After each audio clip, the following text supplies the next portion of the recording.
এটা আসলে বাঙালির প্রাণের উৎসব শুধু আর না, বাংলাদেশের প্রাণের উৎসব। ফ্যাসিস্ট কোনো রাজনীতির অংশ না, সে সকল সবচেয়ে বড় অশুভ শক্তি। এই যে আপনারা জানেন যে পরশুদিন এখানে একটা নাশকতা ঘটেছে। এই নাশকতা ঘটার পরে একদিনের মধ্যে যে ফ্যাসিস্টের মুখোমুখি বানিয়েছে পুরো কৃতিত্ব হচ্ছে চারুকলার। উনি এবং ওনার ছাত্র শিক্ষক যারা আছে সবার, so all credit goes to them. আর দ্বিতীয় কথা হচ্ছে এই যে আপনারা যেমন নতুন আয়োজনের কথা বললেন, এটা আসলে বাঙালির প্রাণের উৎসব শুধু আর না।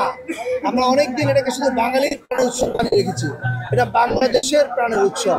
বাঙালি, চাকমা, মারমা, গারো যত জাতিগোষ্ঠী আছে সবাই চৈত্র সংক্রান্তি পালন করে, বর্ষ বিদায় করে এবং বর্ষবরণ। এখন বর্ষবরণ শুরু করেছে পালন করা।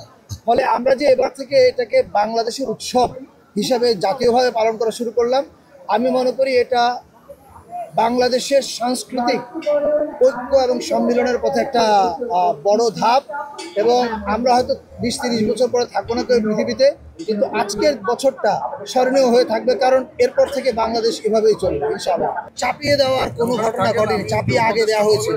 নাম ছিল বর্ষবরণ শোভাযাত্রা যশোরে, সেখান থেকে ঢাকা আসার পরে চাপানো হয় আনন্দ শোভাযাত্রা, তারপর চাপানো হয় মঙ্গল শোভাযাত্রা।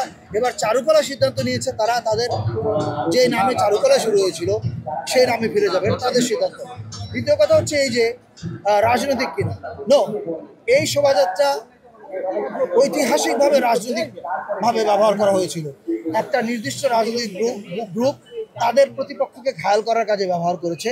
আমরা এবার শুধুমাত্র ফ্যাসিস্টের মুখোমুখি, কারণ ফ্যাসিস্ট কোনো রাজনীতির অংশ না, সে সকল সবচেয়ে বড় অশুভ শক্তি।